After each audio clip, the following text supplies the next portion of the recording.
Hi guys, ഇന്ന് നമ്മൾ ഡ്രാമയുടെ next എപ്പിസോഡാണ് കാണിക്കാൻ പോകുന്നത്. ഇവിടെ ജിങ്ഷി ഫുട്ബോൾ പ്രാക്ടീസ് ചെയ്തുകൊണ്ടിരിക്കുകയാണ്. അത് സാങ് ഗാലറിയിലിരുന്ന് കണ്ടുകൊണ്ടിരിക്കുന്നുണ്ട്. അപ്പോൾ ജിങ്ഷി അവന്റെ അടുത്തോട്ട് വന്നിട്ട് എന്ത് പറ്റി നിനക്ക് എന്താ പോലെ ഉണ്ടല്ലോ, ഹുവ അറിഞ്ഞില്ലേ അത് തെറ്റാണ്, ഞാൻ ഹാപ്പി ഒന്നുമല്ല, ഞാനിപ്പോ അനുഭവിക്കുന്ന ഈ ജീവിതം എനിക്ക് ഇഷ്ടമല്ല, എന്താടാ നീ ഹുവ പറയുന്നതൊക്കെ കാര്യമാക്കി എടുക്കണോ എന്ന് പറഞ്ഞുകൊണ്ടിരിക്കുമ്പോൾ അങ്ങോട്ട് ജിങ്ഷിയുടെ അച്ഛൻ വരും. എല്ലാവരും ഇവിടെ പ്രാക്ടീസ് ചെയ്തുകൊണ്ടിരിക്കുമ്പോൾ നീ എന്താ ഇവിടെ വന്നിരിക്കുന്നേ? അച്ഛ, അവരുടെ കൂടെ കളിക്കുന്നതൊക്കെ കുട്ടികളുടെ കൂടെ കളിക്കുന്നതിന് തുല്യമാണ്, ഞാൻ നല്ല പ്രൊഫഷണൽ ആയാണ് ട്രെയിൻ ചെയ്യുന്നത്, എപ്പോ നോക്കിയാലും നിനക്കതൊരു ഹോബിയാണല്ലോ. എന്താ അച്ഛ അമ്മയെ പോലെ എങ്ങനെ നിങ്ങളും പറയുന്നേ? ഡെയിലി ട്രെയിനിങ് ചെയ്തോന്ന് പറഞ്ഞിട്ട് ഇപ്പൊ ഹോബിയാണെന്ന് പറഞ്ഞ് എന്തിനാ കളിയാക്കുന്നേ? ഡാഡാ ഓവറായി സംസാരിക്കാതെ എന്ന് പറഞ്ഞ ശേഷം അച്ഛൻ അവന്റെ കൂടെ കളിക്കാൻ തുടങ്ങും. നല്ല രീതിയിൽ അവനെ ട്രെയിനിങ് ചെയ്യാൻ തുടങ്ങും. അങ്ങനെ പിറ്റേ ദിവസം സാങ് അവന്റെ ക്ലാസ്സറിന്റെ അടുത്ത് പോയിട്ട് എനിക്ക് ക്ലാസ് ചേഞ്ച് ചെയ്യണമെന്ന് പറയും. അവരെ പല രീതിയിലും അവൻ കൺവിൻസ് ചെയ്യാൻ നോക്കുന്നുണ്ട്. ഓൾറെഡി ഞാൻ എന്റെ പേരൻസിനോടും ഇക്കാര്യം പറഞ്ഞിട്ടുണ്ട്, സോ എനിക്ക് എന്തായാലും അറിയാൻ പറ്റൂ എന്ന് അവൻ പറയും. എന്നിട്ട് ശേഷം അവൻ അവിടുന്ന് ചിരിച്ചോണ്ട് വരികയാണ്. അപ്പോൾ കറക്റ്റ് ടൈം ശിശി അങ്ങോട്ട് വരും. ആഹാ, നല്ല ഹാപ്പിയിലാണല്ലോ, എന്താ കാര്യം? ആ, നീ ഫസ്റ്റ് പ്രൈസ് വിൻ ചെയ്തല്ലോ, അതിനാകും അല്ലേ? എന്നിട്ട് അവൾ അവനോട് കൺഗ്രാറ്റ്സ് പറയും. അപ്പോൾ അവൻ അതൊന്നുമല്ല എന്ന് പറഞ്ഞിട്ട് നിനക്ക് എസ് എ സെലക്ഷൻ കിട്ടിയില്ലേ, കൺഗ്രാറ്റ്സ് എന്ന് പറഞ്ഞ് അവൻ അവിടുന്ന് പോകും. ആക്ച്വലി ടീച്ചർ ഇവളുടെ എസ് എ നോക്കിയിട്ട് ഓ എന്റെ പൊന്നു ശിശി, ഇനി ഇത് 10ാമത്തെ പ്രാവശ്യമാണ് എഴുതുന്നത്, സ്കോർ ചെയ്യണമെങ്കിൽ നീ നന്നായി പഠിക്കണം ശിശി എന്ന് പറഞ്ഞ് ടീച്ചർ അവളെ ചീത്ത പറയും. അപ്പോൾ കറക്റ്റ് ടൈം അങ്ങോട്ട് സാങ് വരും. എന്നിട്ട് അവളുടെ എസ് എ വാങ്ങി നോക്കിയിട്ട് വായിച്ചു നോക്കും. അതിനുശേഷം അവൻ അവൾക്ക് ഒരുപാട് എൻകറേജ് ചെയ്യും. അതിൽ അവൾക്ക് ഒരുപാട് സന്തോഷമാകും. അത് അവൾക്ക് ഭയങ്കര ഹാപ്പി ആകും. അങ്ങനെ സാങ് ക്ലാസ് ഒക്കെ കഴിഞ്ഞ് വീട്ടിലെത്തിയിരിക്കണേ. അവിടെ അവന്റെ അച്ഛനും അമ്മയും അവനെ കാത്തിരിക്കണേ. നീ എന്താണ് ഞങ്ങളോട് ആരോടും പറയാതെ ക്ലാസ് മാറാൻ പോകുന്നേ? നിങ്ങൾ രണ്ടാളും ജോലിയിൽ ബിസി ആയിരുന്നില്ല, ഇക്കാര്യവും പറഞ്ഞ് നിങ്ങളെ വെറുതെ സ്കൂളിലേക്ക് വിളിച്ച് ബുദ്ധിമുട്ടിക്കണ്ടല്ലോ, അതാ ഞാൻ ഒറ്റയ്ക്ക് ഹാൻഡിൽ ചെയ്യാന്ന് വിചാരിച്ചത്. എന്നാൽ അമ്മ ഭയങ്കര ദേഷ്യത്തിലാണ്. നീ എന്തിനാണ് ട്രാൻസ്ഫർ ചെയ്തേ? കൂടാതെ ഇതേപറ്റി ഞങ്ങൾക്ക് അറിയാമെന്നും നീ എന്തിനാ കള്ളം പറഞ്ഞേ? അമ്മ അത് വീടാ അമ്മ, എനിക്ക് അബ്രോഡ് പോകാൻ താല്പര്യമില്ല, അതാ. നീ ഇത് എന്തൊക്കെയായി ഈ പറയുന്നേ? നമ്മൾ ഓൾറെഡി ഫിക്സ് ചെയ്തതല്ലേ, നീ കോഴ്സ് പഠിക്കണമെന്നും അബ്രോഡ് പോകുന്നതുമൊക്കെ. പിന്നെ ഇപ്പോ എന്തിനാ നീ ഇത് മാറ്റുന്നേ? ഇത്ര നാളും നല്ല രീതിയിൽ വളർന്നു വന്നിട്ട് ഇപ്പോ ഇത് നിനക്ക് എന്താ പറ്റിയേ? അതെ അമ്മ, ഞാൻ വളർന്നു വലുതായി. ഇപ്പോ എനിക്ക് ആ ക്ലാസ്സിൽ പഠിക്കാനും വലിയ വലിയ യൂണിവേഴ്സിറ്റികളിൽ പോയിട്ട് പഠിക്കാനുമുള്ള യാതൊരു ആഗ്രഹവുമില്ല. കൂടാതെ നമ്മൾ അതിനത്ര റിച്ച് ഒന്നുമല്ലല്ലോ. നമ്മുടെ ഏരിയയിലും നല്ല യൂണിവേഴ്സിറ്റികളുണ്ട്. തീർച്ചയായും നിങ്ങളെ ഞാൻ ഡിസപ്പോയിന്റഡ് ആക്കാതെ ഇവിടത്തെ ഏതെങ്കിലും നല്ല യൂണിവേഴ്സിറ്റികളിൽ ചേരും എന്നവൻ പറഞ്ഞതും അപ്പോൾ നീയെല്ലാം പ്ലാൻ ചെയ്തിട്ടുള്ള പണിയാണല്ലേ, എന്നെ പോലെ ജീവിതത്തിൽ ഒരിക്കലും നീ കഷ്ടപ്പെടാൻ പാടില്ല എന്ന് ഞാൻ ഒരുപാട് ആഗ്രഹിക്കുന്നുണ്ട്. അതിനുവേണ്ടിയാണ് ഞങ്ങൾ നിന്നോട് ഇങ്ങനെയൊക്കെ പറയുന്നത്. പക്ഷെ നീ എന്തൊക്കെയാ ഈ ചെയ്യുന്നത്? ആ, എനിക്ക് മനസ്സിലാകും അമ്മ, നിങ്ങളുടെ കഷ്ടപ്പാടും എന്നെക്കുറിച്ചുള്ള ചിന്തകളും എല്ലാം എനിക്ക് മനസ്സിലാകും. ഇതാ ഈ വാൾനട്ട്സ് നിങ്ങൾക്ക് നല്ല ഇഷ്ടമാണ്, അതെന്റെ ബ്രെയിനിന് നല്ലതാണെന്ന് പറഞ്ഞാണ് നിങ്ങൾ എനിക്ക് നല്ലോണം തിന്നാൻ തരുന്നത്. അതിലൊന്നും എനിക്ക് പ്രശ്നമില്ല, ഞാൻ എന്റെ എല്ലാ എഫേർട്ടും എടുത്ത് നന്നായി പഠിക്കും. എന്നാൽ നിങ്ങൾ എപ്പോഴെങ്കിലും എന്റെ ആഗ്രഹം എന്താ, എന്റെ ആംബിഷൻ എന്താ എപ്പോഴെങ്കിലും ചോദിച്ചിട്ടുണ്ടോ? ഞാൻ പറയാൻ നിൽക്കുമ്പോഴും നിങ്ങൾക്ക് അത് കേൾക്കാൻ നേരമില്ല. എപ്പോ നോക്കിയാലും പഠിപ്പ് പഠിപ്പ് മാത്രം. ആ ഓക്കെ, ഇനി ഇപ്പോ പറ, എന്താ നിന്റെ ആഗ്രഹം? എന്തുകൊണ്ടാണ് നിനക്ക് അത് തീരെ ഇഷ്ടമല്ലാത്തത്? അതും കൂടെ പറ. അപ്പോ അവൻ ഓരോന്നായി പറയാൻ തുടങ്ങും. ഫസ്റ്റ് ഓഫ് ഓൾ, എനിക്ക് ആ വാൾനട്ട്സ് തീരെ ഇഷ്ടമല്ല. എനിക്ക് അവരെ പോലെ ഇരിക്കാനാണ് ആഗ്രഹം. ഓരോ സമയവും ജിങ്ഷിയെ നോക്കുമ്പോഴെല്ലാം ജിങ്ഷിയൊക്കെ എന്തൊരു ഹാപ്പിയാണ്, ജോളിയായി കോമഡിയൊക്കെ പറഞ്ഞ് വേഗം വീട്ടിൽ പോയി എക്സ്ട്രാ കരിക്കുലം ആക്ടിവിറ്റിയിലൊക്കെ അവൻ ജോയിൻ ചെയ്യുന്നുണ്ട്. എന്നാൽ നിങ്ങളും അച്ഛനും എനിക്ക് എന്താ വേണ്ടതെന്ന് പോലും ചിന്തിക്കുന്നില്ല. നിങ്ങൾ ആഗ്രഹിക്കുന്നതാണ് എനിക്ക് ലഭിക്കുന്നത്. അപ്പ അമ്മ സങ്കടത്തോടെ ആ ഓക്കെ ശരി, എന്നാൽ നീ എന്താ നിനക്ക് വാൾനട്ട്സ് ഇഷ്ടമല്ലാത്ത കാര്യം ഞങ്ങളോട് പറയാഞ്ഞേ? നിനക്ക് വേണ്ടിയാണ് ഞങ്ങളെല്ലാം ചെയ്യുന്നത്, നിന്റെ നല്ലതിന് വേണ്ടിയല്ല ഇതൊക്കെ ചെയ്യുന്നത്. അപ്പോ അവൻ അമ്മ, നിങ്ങൾ ഈ ചെയ്യുന്നത് ടിയാന്റെ അമ്മയെ ചെയ്യുന്നത് പോലെയുണ്ട്. ഇത് കേട്ട് അമ്മയാകെ ടെൻഷനായി. ഓ ഓക്കെ, നിനക്ക് പഠിക്കാൻ ഇഷ്ടമില്ലെങ്കിൽ നീ പഠിക്കണ്ടെന്ന് പറഞ്ഞ് ബുക്സ് എല്ലാം എടുത്ത് വലിച്ചിടും. ഇതെല്ലാം കേട്ട് ഹുവാനും ജിങ്ഷിയും സാഡായിരിക്കണേ. അപ്പോൾ സാങ്, എനിക്ക് നിങ്ങളെ പോലെ റെഗുലർ ക്ലാസ്സിൽ ജോയിൻ ചെയ്യാൻ ആഗ്രഹമുണ്ടെന്ന് പറയും. ശരി, അത് കഴിഞ്ഞിട്ട് നീ എന്ത് ചെയ്യും? അത് കഴിഞ്ഞ് എനിക്ക് ഇവിടെയുള്ള മെഡിക്കൽ സ്കൂളിൽ പോയി ജോയിൻ ചെയ്യാനാണ് ആഗ്രഹം. ശേഷം ഇതെല്ലാം പറഞ്ഞതിന് ശേഷം പേരൻസിനോട് ഇങ്ങനെയൊന്നും പറയണ്ടായിരുന്നു എന്ന് അവനക്ക് തോന്നും. അപ്പോൾ ജിങ്ഷി, എടാ അവർ ഇങ്ങനെയൊക്കെ ചെയ്യുന്നത് നിനക്ക് വേണ്ടിയാണ്, നീയും നിന്റെ അച്ഛനെ പോലെ കഷ്ടപ്പെടരുതെന്ന് അവർ ആഗ്രഹിക്കുന്നുണ്ട്, അവരുടെ ഉള്ളിൽ ഭയമുള്ളത് കൊണ്ടാണ് എന്ന് പറയും. അപ്പോ എനിക്ക് അതിനെ പറ്റി ഭയമൊന്നുമില്ലെന്നാണോ നീ പറയുന്നത്? നിന്റെ കൂടെ ഞാൻ എപ്പോഴും സന്തോഷത്തിലായിരിക്കും, അതുകൊണ്ടാണ് ഞാൻ നിങ്ങളോടൊപ്പം റെഗുലർ ക്ലാസ്സിൽ ജോയിൻ ചെയ്യാൻ പോകുന്നത്. ഉടനെ ജിങ്ഷി ഹുവാനോട്, ഡേ നിന്റെ വേർഡ്സിന് ഇത്ര വെയിറ്റ് ഉണ്ടാകുമെന്ന് ഞാൻ കരുതിയില്ല, നീ അന്ന് അവനെ കളിയാക്കിയില്ലേ, അവന്റെ ആഗ്രഹം അതാണ്, അവൻ ഭയങ്കര ഹാപ്പിയാണ്, അവൻ വേറെ ലെവലാണ് എന്നൊക്കെ പറഞ്ഞ് നീ അവനെ കളിയാക്കിയില്ലേ, അതിന് ഞാൻ എന്താ ചെയ്തേ, എന്നെ എന്തിനാ കുറ്റപ്പെടുത്തുന്നേ എന്ന് ഹുവ പറയും. അന്നേരം സാങ്ങിന്റെ അച്ഛൻ വന്ന് ഫുഡ് കഴിക്കാൻ വിളിക്കും. അമ്മയോട് ഉടക്കി പോകുന്നത് കൊണ്ടാണ് ഫുഡ് കഴിക്കാൻ വിളിക്കാൻ അമ്മ വരാത്തത്, മറ്റേത് എപ്പോഴും അമ്മയാണ് തന്നെയാണ് വരാറുള്ളത്. ഡി ഇങ്ങനെ പോയാൽ അത് വലിയ കഷ്ടമാണ്. തീർച്ചയായും അവരുടെ പിണക്കം മാറ്റണം. അവന്റെ അമ്മയെ കൺവിൻസ് ചെയ്യാൻ വലിയ ബുദ്ധിമുട്ടാണ്. സാങ്ങിനോട് നീ തന്നെ സംസാരിക്കണമെന്ന് ജിങ്ഷി ഹുവാനോട് പറയും. അയ്യോ ഞാൻ എന്താ പറയാ, നീ കാരണമാണ് ഇത്രയും പ്രശ്നങ്ങൾ ഉടലെടുത്തത്. സോ നീ തന്നെ ഇതിന് പരിഹാരം ഉണ്ടാക്കണം. അവന്റെ അച്ഛനോട് ഞാൻ സംസാരിച്ചോളാം എന്നും പറയും. പിറ്റേന്ന് ജിങ്ഷി സാങ്ങിന്റെ അച്ഛനെ കാണാൻ പോകും. അയാൾ ഒരു ഡോക്ടറാണ്. എന്നിട്ട് അവൻ അച്ഛനോട് കാര്യങ്ങളൊക്കെ ഒരു മയത്തിൽ പറഞ്ഞ് സോൾവ് ആക്കാൻ തുടങ്ങും. എന്റെ ടീമേറ്റിലെ ഒരു പയ്യന് കാലിന് പരിക്ക് പറ്റി. അവന്റെ അമ്മ അവനെ കളിക്കാനേ സമ്മതിക്കുന്നില്ല. പക്ഷെ അവന്റെ അച്ഛൻ അങ്ങനെയല്ല. കുട്ടികളുടെ ഹാപ്പിനെസ് ആണ് മുഖ്യമെന്ന് അയാൾക്കറിയാം. നിങ്ങളാണെങ്കിൽ എന്തായിരിക്കും ചെയ്യുക എന്നവൻ ചോദിക്കും. ആദ്യം അവന്റെ ഇഞ്ചുറി എങ്ങനെയുണ്ടെന്ന് ഞാൻ അന്വേഷിക്കും. അയ്യോ, മെയിൻ കാര്യം എന്തെന്നാൽ അവൻ ഓൾറെഡി അവന്റെ പേരൻസിനോട് വായിക്കിട്ടാണ് നിൽക്കുന്നത്. എങ്ങനെയാണേലും നിങ്ങളവനെ ഒന്ന് ഹെൽപ്പ് ചെയ്യണം. എന്റെ അച്ഛൻ എന്റെ ഡ്രീമിന് നല്ല സപ്പോർട്ടാണ്. അതുപോലെ അവന്റെ അച്ഛനും അവനെ സപ്പോർട്ട് ചെയ്യണമെന്ന് അവൻ ആഗ്രഹിക്കുന്നുണ്ട്. നിങ്ങൾക്ക് ഡോക്ടർ ആകാനായിരുന്നില്ലേ ആഗ്രഹം? ഇപ്പൊ ഡോക്ടർ ആയില്ലേ? ആഹാ, നീ നന്നായി സംസാരിക്കുന്നുണ്ടല്ലോ. നിന്നോട് ഇമ്പോർട്ടന്റ് ആയ ഒരു കാര്യം പറയാനുണ്ട്. നീ അവനോട് കുറച്ചുനാൾ അക്യുപഞ്ചർ ട്രീറ്റ്മെന്റിന് പോകാൻ പറ. അപ്പോ ഇഞ്ചുറി താനെ മാറിക്കോളും. പോയില്ലെങ്കിൽ പിന്നെ വേദന കൂടും. ശേഷം അച്ഛൻ അവനോട് നീ ആ ഇഞ്ചുറിക്ക് വേറെ എവിടെയെങ്കിലും പോയി കാണിക്കെന്ന് പറയും.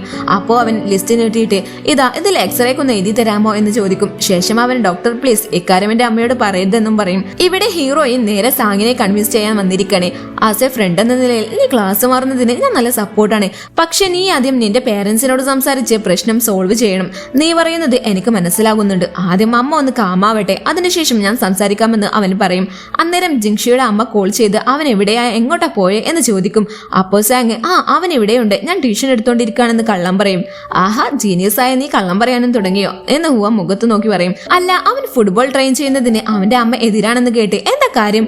അപ്പോ ജിങ്ഷി എല്ലാവരും ടോപ്പ് സ്കൂളിൽ ചേരണമെന്ന് ആഗ്രഹിക്കുമ്പോഴെല്ലാം അതുപോലെ ബെസ്റ്റായി പ്രൊഫഷണലിലേക്ക് വരുന്നതിന് നല്ല കഷ്ടമാണ്. അതുകൂടാതെ ഇതിനു മുന്നേ അവനക്ക് നല്ല ഇഞ്ചുറി സംഭവിച്ചിട്ടുണ്ട്. നമുക്ക് എന്തെങ്കിലും സംഭവിച്ചാൽ അത് പൂർണ്ണമായും മാറുന്നത് വരെ നമ്മൾ ചികിത്സിക്കണം. അതിനുശേഷം നമ്മൾക്ക് അങ്ങനെയൊന്നും സംഭവിക്കില്ല എന്ന് അവൻ വേറെ ഒരു അർത്ഥം വെച്ച് പറയും. ആഹാ, അവൻ അങ്ങനെയൊക്കെ സംസാരിക്കോ? നീ വിചാരിക്കും പോലെ ഒരാളല്ല അവൻ. ചില ടൈം എന്നെക്കാളും ബ്രില്യന്റ് ആയി ചിന്തിക്കും.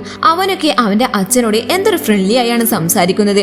അവനൊരു പ്രൊഫഷണൽ ഫുട്ബോൾ പ്ലെയർ ആകാൻ അവന്റെ അച്ഛൻ എന്തൊരു സപ്പോർട്ടാണ്. അതുകൊണ്ടാണ് ഞാൻ നിങ്ങളോടൊപ്പം ട്രാൻസ്ഫർ ആകാൻ ആഗ്രഹിക്കുന്നത്. അപ്പോ ഹുവ എടകള്ള, നീ കാരണമാണ് അവന്റെ മനസ്സ് മാറിയത്. എന്നിട്ട് നീ എന്നെയാണ് കുറ്റപ്പെടുത്തിയതെന്ന് അവൾ മനസ്സിൽ പിറുപിറുക്കും. നിങ്ങൾ രണ്ടാളും അൺയൂഷ്വലാണ്. നിങ്ങൾക്ക് എന്താകണമെന്ന് ഉറപ്പിച്ചിട്ട് പഠിക്കാൻ നിൽക്കുക. എന്നാൽ ഞാൻ എനിക്കൊരു ലക്ഷ്യമൊന്നുമില്ലാതെയാണ് ഞാൻ സ്കൂളിലേക്ക് വരുന്നതും പഠിക്കുന്നതും. എടി, എന്നാ നീ ടാലന്റ് കോഴ്സിന് ഒന്ന് ട്രൈ ചെയ്യും. ഒറ്റ കാണുന്നുള്ള ഭയം വേണ്ട, കൂടെ ഞാനും വരാം. ഇല്ല, ഞാനേ നോക്കിക്കോളാം. നിന്റെ പ്രശ്നം വെച്ച് നോക്കുമ്പോൾ എന്റേതൊന്നും ഒന്നുമല്ലെന്ന് അവൾ പറയും. ഇത് കേട്ട സാങ് സാഡായിരിക്കും. അവളുടെ ഇഷ്ടങ്ങൾക്ക് അവൻ നല്ല സപ്പോർട്ടാണ്. ഇവിടെ ഇപ്പൊ മൂന്നമ്മമാരും ഒപ്പം ഇരുന്ന് സംസാരിക്കുകയാണ്. സാങ്ങിന്റെ അമ്മ അവരുടെ സാക്രിഫൈസ് എല്ലാം പറയാണ്. ഇത് കേട്ട് ടിയാന്റെ അമ്മ വന്നിട്ട് നിങ്ങൾ സാങ്ങിന്റെ മേൽ കൂടുതൽ എക്സൈറ്റ് ചെയ്യുന്നുണ്ട്. അവനക്ക് അതിനെ കൊണ്ടൊന്നും സാധിക്കില്ല.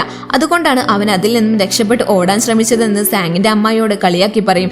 എന്ത്, എന്റെ മകൻ പേടിച്ചോടാനോ? അവനെ പറ്റി നിങ്ങൾക്ക് എന്തറിയാം? റെഗുലർ ക്ലാസ്സിൽ പഠിച്ചാൽ അവൻ കുറച്ച് ഫ്രീ ആകില്ലേ? അവന്റെ ആംബിഷന് ഞാൻ നല്ല സപ്പോർട്ടാണ്. ഇതിനെ പറ്റിയൊക്കെ നിങ്ങൾക്ക് എന്തറിയാം എന്ന് പറഞ്ഞ് ടിയാന്റെ അമ്മയെ അവിടുന്ന് ഓടിക്കും. ഇപ്പോ നൈറ്റിൽ സാങ്ങിന്റെ അച്ഛൻ അവനക്ക് സപ്പോർട്ടായിട്ട് സംസാരിക്കുന്ന പോലെയാണ് അവനോട് സംസാരിക്കുന്നത്. ക്ലാസ് ട്രാൻസ്ഫർ പേപ്പർ എല്ലാം ഫിനിഷ് ചെയ്ത് വെച്ചേക്കെന്ന് അച്ഛൻ അവനോട് പറയും. എന്താച്ചാ പെട്ടെന്ന് എങ്ങനെയൊക്കെ പറയുന്നേ? എനിക്ക് വേണ്ടി അമ്മയെ എതിർക്കുകയാണോ എന്ന് അവൻ ചോദിക്കും. അല്ലടാ, നീ ടിയാന്റെ അമ്മയോട് താങ്ക്സ് പറയണമെന്ന് അച്ഛൻ പറഞ്ഞതും അന്നേരം കറക്റ്റ് ടൈം അങ്ങോട്ട് അമ്മ വരും. എന്നിട്ട് താഴെയുള്ള ചിക്കനെ നോക്കിയിട്ട് കോഴി എന്താ ഓപ്പറേഷൻ ചെയ്യാൻ വെച്ചതാണോ എന്ന് അവൻ ജോളിയായി സംസാരിച്ച് അമ്മ അച്ഛനെ പോലെ സംസാരിക്കാൻ തുടങ്ങും. അപ്പോ അവൻ സന്തോഷത്തോടെ സത്യമായിട്ടും അപ്പോ അമ്മയ്ക്കും സമ്മതമാണോ എന്ന് ചോദിക്കും. അതെ, വേറെ എന്താ ഞാൻ ചെയ്യാന്ന് പറഞ്ഞിട്ട് അമ്മ സമ്മതിക്കും. ഇപ്പൊ ഇവിടെ ഹീറോയിൻ നേരം ജിങ്ഷിന്റെ അടുത്തേക്ക് വരാണ്. ജിങ്ഷി ഇവിടെ പ്രാക്ടീസിലാണ്. എന്താ നീ ഒറ്റയ്ക്ക് വന്നിരിക്കുന്നേ? നിന്റെ പ്രിയപ്പെട്ട സോങ് എവിടെയെന്ന് ജിങ്ഷി ചോദിക്കും. അപ്പൊ അവൻ എന്റെ ഡിയർ ഒന്നുമല്ല, നിന്റെയാണ്. നിന്റെ സംസാരം മൂലമാണ് അവൻ ട്രാൻസ്ഫർ ചെയ്യാൻ നിൽക്കുന്നത്. അത് നിനക്കറിയോ? എന്ത് കോമഡിയാ നീ പറയുന്നേ? ചുമ്മാ ചിരിക്കാതെ ഇത് പറയാനാ ഞാൻ ഇങ്ങോട്ട് വന്നതെന്ന് അവൾ പറയും. അവൻ ട്രാൻസ്ഫർ ചെയ്യാനുള്ള തീരുമാനം എടുത്തതിന് കാരണം നീയാണ്. ഫുട്ബോളിന് നീ ഇത്രയും എഫേർട്ട് എടുക്കുന്നത് കണ്ടിട്ടാണ്. ആഹാ, ഇപ്പോ ഞാൻ ഇത്ര വലിയ ആളായോ? അപ്പോ അവൻ ശരിക്കും ക്ലാസ് മറിയോ എന്ന് അവൻ ചോദിക്കും. അങ്ങനെ വീട്ടിലെത്തിയ ഹുവാൻ അച്ഛനോടും അമ്മയോടും ഈ കഥ പറഞ്ഞ് ചിരിക്കാണ്. സാങ്ങിന്റെ അമ്മ സോഫ്റ്റ് ഹേർട്ടായി മാറിയെന്നൊക്കെ പറഞ്ഞ് ചിരിക്കാണ്. അപ്പൊ അവളുടെ അമ്മ വന്നിട്ട് നിന്റെ ആംബിഷൻ എന്താണെന്ന് നീ തീരുമാനിച്ചോ എന്ന് ചോദിക്കും. അതിപ്പോഴൊന്നും ഞാൻ നോക്കുന്നില്ല. അമ്മ എന്താ സാങ്ങിന്റെ അമ്മയെ പോലെ ആകാൻ നോക്കുന്നുണ്ടോ എന്ന് തമാശയോടെ പറഞ്ഞ് അവിടുന്ന് പോകും. നേരത്തെ സാങ് അവളോട് നീ വിചാരിച്ച പോലെയല്ല ജിങ്ഷി എന്ന് പറഞ്ഞില്ലായിരുന്നോ? അതാലോചിച്ച് അവൻ പ്രാക്ടീസ് ചെയ്യുന്നത് അവൾ സന്തോഷത്തോടെ കാണാണ്. അങ്ങനെ പിറ്റേ ദിവസം സ്കൂളിലാണ് കാണിക്കുന്നത്. അവിടെ നമ്മുടെ ജിങ്ഷി ഹീറോയിനോട് ഒന്ന് വേഗം പെട്ടെന്ന് വാ ഹുവ, എനിക്ക് നൈറ്റിൽ മാച്ചുണ്ട്, വൈകിയാൽ അത് മിസ്സാകുമെന്ന് പറഞ്ഞ് അവന് പോകും. അവളുടെ ഷൂ ലൈസ് അഴിഞ്ഞതിനാൽ അവൾക്ക് വേഗം നടക്കാൻ പറ്റുന്നുണ്ടായിരുന്നില്ല. അങ്ങനെ അവൾ അവിടെ ഇരുന്ന് അത് കിട്ടുകയാണ്. അവളെ കാണാത്തതിൽ വീണ്ടും അവന് പിന്നോട്ട് വന്നിട്ട് എന്താ ഹുവ ഇവിടെ ഇരുന്ന് കാട്ടുന്നേ എന്ന് പറയുമ്പോൾ അവൾക്ക് ചിരി വരും. ആ മതി മതി വേഗം വാന്ന് പറഞ്ഞ് അവളെ കൂട്ടിക്കൊണ്ടാകാൻ നിൽക്കുമ്പോൾ കറക്റ്റ് ടൈം അങ്ങോട്ട് സാങ് വരും. ഇനി മുതൽ നീയും റെഗുലർ ക്ലാസ് അല്ല എന്നും പറഞ്ഞ് 3 പേരും അവിടുന്ന് ചിരിച്ചുകൊണ്ട് ജോളിയായിട്ട് പോകും. ഇതുപോലെ എല്ലാവരുടെയും ജീവിതത്തിൽ സംഭവിച്ചിട്ടുണ്ടാകും. ഇതിനൊരു കാരണവും ഉണ്ടാകും. ജിങ്സ് സാങ്ങിനെ കണ്ടതും ശിശിയുടെ മനസ്സിൽ സാങ് കയറി കൂടിയതും സാങ് ആദ്യമായി അവന്റെ പേരൻസിനോട് എതിർത്ത് സംസാരിച്ചതും അതിനുശേഷം അവന്റെ അമ്മ അവനെ മനസ്സിലാക്കിയതും അവൻക്ക് വാൾനട്ട്സ് ഇഷ്ടമല്ലെന്നറിഞ്ഞതിനു ശേഷം അത് കൊടുക്കാത്തതും എല്ലാം ആക്ച്വലി പേരൻസ് കുട്ടികളുടെ ഫസ്റ്റ് സ്റ്റെപ്പ് തടുക്കാൻ പാടില്ല. പകരം അവർക്ക് അവർ ചെയ്യുന്നതിൽ സപ്പോർട്ടും ധൈര്യവും കൊടുക്കണം. അവരുടെ ഇഷ്ടങ്ങൾ മനസ്സിലാക്കണം. അങ്ങനെ ഹീറോയിൻ ജനൽ തുറന്നു നോക്കുമ്പോൾ ജിങ്ഷിയെ കാണും. അവൻ അവിടെ സ്കിപ്പിംഗ് ചെയ്തുകൊണ്ടിരിക്കുമ്പോൾ അവൾ ചിരിച്ചുകൊണ്ട് അത് കാണുകയാണ്. ഇപ്പോൾ അടുത്ത ദിവസം എല്ലാവരും ക്ലാസ്സിലേക്ക് വന്നിരിക്കുകയാണ്. നമ്മുടെ സാങ്ങും ഇതേ ക്ലാസ്സിലേക്കാണ് ട്രാൻസ്ഫർ ആയിട്ടുള്ളത്. ക്ലാസ്സിലെ മോണിറ്റർ ആയ ലിയ ആഹാ സാങ് ട്രാൻസ്ഫർ ആകാൻ കാരണം നമ്മുടെ സ്മോൾ ടൗൺ പെണ്ണായ ഹുവാനെ എപ്പോഴും കണ്ടോണ്ടിരിക്കാനാണെന്ന് കേട്ടല്ലോ എന്നൊക്കെ ഗോസിപ്പ് പറയും. ഇത് കേട്ട് ശിശി എന്തിനാ ലിയ ഇങ്ങനെയൊക്കെ റൂമറസ് അടിച്ചു വിടുന്നേ? ഉടനെ ജിങ്ഷി എണീറ്റിട്ട് സാങ് ഇങ്ങോട്ട് വരാൻ കാരണം അവന്റെ ബെസ്റ്റ് ഫ്രണ്ടായ ഞാൻ ഇവിടെ ഉള്ളത് കൊണ്ടാണ്, വാടാ നമുക്ക് അവിടെ പോയിരിക്കാമെന്ന് പറഞ്ഞ് അവനെ കൂട്ടി നമ്മുടെ ഹീറോയിന്റെ പിന്നിലെ ബെഞ്ചിലിരിക്കും. അപ്പൊ ഹുവ ജിങ്ഷിയോട് നീ എന്തിനെ ഇപ്പൊ ഇവിടെ വന്നിരിക്കുന്നേ, നിന്റെ സീറ്റ് അവിടെയല്ലെന്ന് ചോദിക്കും. അപ്പോ അവൻ ഞാൻ സാങ്ങിന്റെ കൂടെ ഇരിക്കാൻ തീരുമാനിച്ചു, അതിലിപ്പോ നിനക്കെന്താ പ്രശ്നം? ഉടനെ ലിയ വന്നിട്ട് സ്പോർട്സിൽ ചേരാനുള്ള ഫോം കൊടുത്തിട്ട് പോകും. ഇവിടെ നമ്മുടെ ശിശി ഭയങ്കര ഹാപ്പിയാണ്. അവളുടെ തൊട്ടുപിറകിലായിട്ടാണ് സാങ് ഇരിക്കുന്നത്. അടുത്ത സീനിൽ ഇവിടെ ജിങ്ഷി സ്പോർട്സിലുള്ള ആളുകളെ ചേർക്കുകയാണ്. എന്റെ ദൈവമേ, പെണ്ണുങ്ങളോ 2 റൗണ്ട് ഓടി വീഴുമ്പോഴേക്കും അമ്മയെ വിളിച്ച് കരയുന്ന ടീംസാണ്. ഒരുത്തനെയും കാണുന്നില്ലല്ലോ. ഇങ്ങനെ ആയാൽ എങ്ങനെ ചെയ്യാൻ നമ്മുടെ ക്ലാസ് വിൻ ചെയ്യാം? അപ്പോൾ അങ്ങോട്ട് അവന്റെ ഓപ്പോസിറ്റ് പയ്യൻ വന്നിട്ട് നിന്റെ ക്ലാസ് വിജയിക്കുന്നത് നീ സ്വപ്നം കണ്ടാൽ മതി. ആ ഓക്കെ, ഇനി അഥവാ എന്റെ ക്ലാസ് വിൻ ചെയ്യുകയാണെങ്കിൽ നീ എന്നെ ബിഗ് ബോസ് ജിങ്ഷി എന്ന് വിളിക്കേണ്ടി വരും. ആ ഓക്കെ നമുക്ക് കാണാമെന്ന് പറഞ്ഞ് ആ പയ്യൻ അവിടുന്ന് പോകും. എന്നാൽ ജിങ്ഷിക്ക് നല്ല പേടിയുണ്ട്. ഇനി എങ്ങനെയെങ്കിലും നമ്മുടെ ഹീറോയിനെ കൺവിൻസ് ചെയ്തേ പറ്റൂ. അവന്റെ ക്ലാസ്സിലെ പിള്ളേരെല്ലാം അറ്റ്ലസിൽ പുലികളാണ്. അങ്ങനെ അവൻ നമ്മുടെ ഹുവാന്റെ അടുത്ത് പോയിട്ട് കെഞ്ചാണ്. എന്നാൽ അവൾ എന്നെ കൊണ്ടിതൊന്നും പറ്റില്ലെന്ന് പറഞ്ഞ് അവിടുന്ന് പോകും. നോക്ക് ഇങ്ങോട്ട് നോക്ക്, സാങ്ങിന്റെ അമ്മ നിനക്ക് നല്ല ഡിഷൊക്കെ ഉണ്ടാക്കിയിട്ടുണ്ടെന്ന് പറഞ്ഞ് അവളെ മയക്കാൻ നോക്കും. ബട്ട് അവൾ എന്നെ കൊണ്ടൊന്നും പറ്റില്ലെന്ന് പറഞ്ഞിട്ട് അവിടുന്ന് ഓടും. എന്നാൽ ക്ലാസ്സിലെത്തിയപ്പോഴും അവൻ അവളെ വിടുന്നില്ല. അവളുടെ ബുക്കിലെല്ലാം അവൻ റണ്ണെന്ന് എഴുതി വെച്ചിരിക്കുകയാണ്. ദയവ് ചെയ്ത് ഇനി ഒന്ന് ചേരെന്ന് പറഞ്ഞ് കൈക്കൂപ്പി പറയും. അവളെ മര്യാദക്ക് വെള്ളം കുടിക്കാൻ പോലും അവൻ സമ്മതിക്കുന്നുണ്ടായിരുന്നില്ല. ഇപ്പോ ജിങ്ഷിയുടെ അച്ഛൻ അവൻക്ക് എല്ലാ സപ്പോർട്ടും ചെയ്യാൻ തുടങ്ങി. ഇപ്പൊ നിന്റെ കാല് ഓക്കെ അല്ലെന്ന് ചോദിക്കുമ്പോൾ അതെല്ലാം സൂപ്പറാണ് അച്ഛന്ന് അവൻ കള്ളം പറയും. ഇപ്പൊ വീട്ടിൽ 3 അമ്മമാരും ചേർന്ന് സംസാരിച്ചുകൊണ്ടിരിക്കുകയാണ്. അപ്പൊ ജിങ്ഷിന്റെ അമ്മ ജിങ്ഷിക്ക് ഇപ്പോഴും കാല് ശരിയായിട്ടില്ല, ഡോക്ടർ കുറച്ചു നാളത്തേക്ക് റെസ്റ്റ് എടുക്കാൻ പറഞ്ഞിട്ടുണ്ട്. പക്ഷെ അവൻ എത്ര പറഞ്ഞിട്ടും കേൾക്കുന്നില്ല. അവന്റെ അച്ഛനും ചെറിയ പ്രായത്തിൽ ഇവനെ പോലെ ആയിരുന്നു. സിറ്റിയിലെ ബെസ്റ്റ് ഫുട്ബോൾ പ്ലെയർ ആയിരുന്നു. എന്നാൽ അവസാനം അവർക്ക് ടീമിൽ സെലക്ഷൻ കിട്ടാതെ പോയി. ഇവരൊക്കെ എന്തിനാ ഇങ്ങനെ വാശി പിടിക്കുന്നേ? അവൻക്ക് ഇനി വേറെ വല്ലതും സംഭവിക്കുമോ എന്ന് കരുതി അവ പേടിച്ചിരിക്കണേ. നമ്മുടെ ഹുവായും ഇത് കേൾക്കുന്നുണ്ട്.